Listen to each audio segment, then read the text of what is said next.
أعوذ بالله من الشيطان الرجيم بسم الله الرحمن الرحيم وصلى الله على سيدنا مولانا محمد وعلى آله وصحبه ومن والاه السلام عليكم ورحمة الله تعالى وبركاته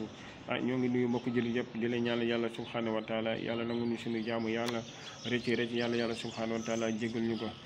ñoo ngi si Al Khalifa TV di ñaan mbokk yi neen gën a abonné ci chaîne bi ñu ñëw wax mbokk jullit yi mbokk taalibe yi mbokk daara yi ñu bëgg a ñëw rek si ay mbir yu am solo te ñu bëgg a ñëw si mbiru sahaaba yi ñu bëgg a ñëw si juróom-ñeenti sahaaba incha allahu ridwanullahi taala di ñaan yàlla santal yàlla yokk seen yërmande yàlla gërëm leen su ko defee rek ñu bëgg a ñëw si ñoom seen melokaan ku nekk melok li ko yàlla subhanahu wa taala jëkkleel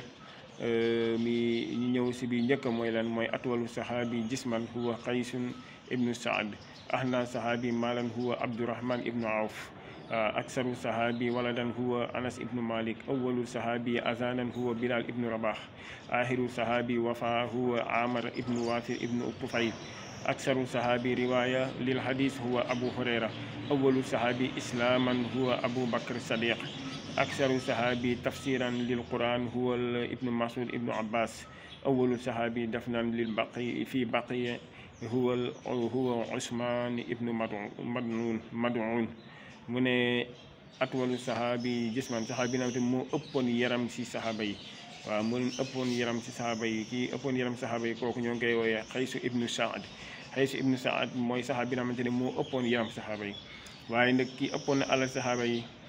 ana sahabi maalan huwa abdurahman ibnu awf abdurahman ibnu awf mooy sahabi bi na xamante ne moo ëppoon alal si sahaaba yi waaye nag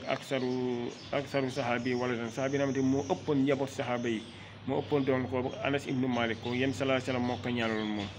waaye ñeenteelu mooy awalu sahabi azanan sahabi namte moo njëkk a nodd si sahaaba yi mooy bilal ibnu rabaax ahiru sahabi wafa sahabi ne moom mujjee faat sahaaba yi kooku mooy huwa amar ibnu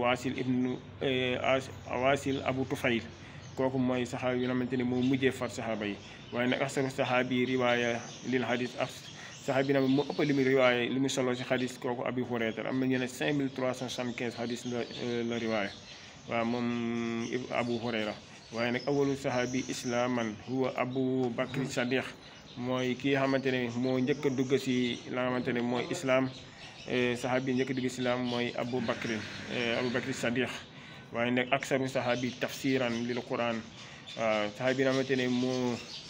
moo ëppal liñ tafsir si alxuraan kooku ibnu mas'ud la ak ibnu abbas mooy saxaabi yi nga xamante ne ñoo ëppal liñu tafsir si alxuraanul karim waaw awwalul saxaabi dafnan fii baqiya mooy saxaabi yi nga xamante ne moom lañ njëkk a denc si baqiya almeeru baqiya kooku mooy huwa usmaan ibnu mad'un mooy saxaabi yi nga xamante ne moom lañ njëkk a denc si baqiya kon su ko defee rek di ñaan yàlla sa daal yàlla def ñu sutura wasalaamu aleykum wa rahmatullahi taala wa barakatuhu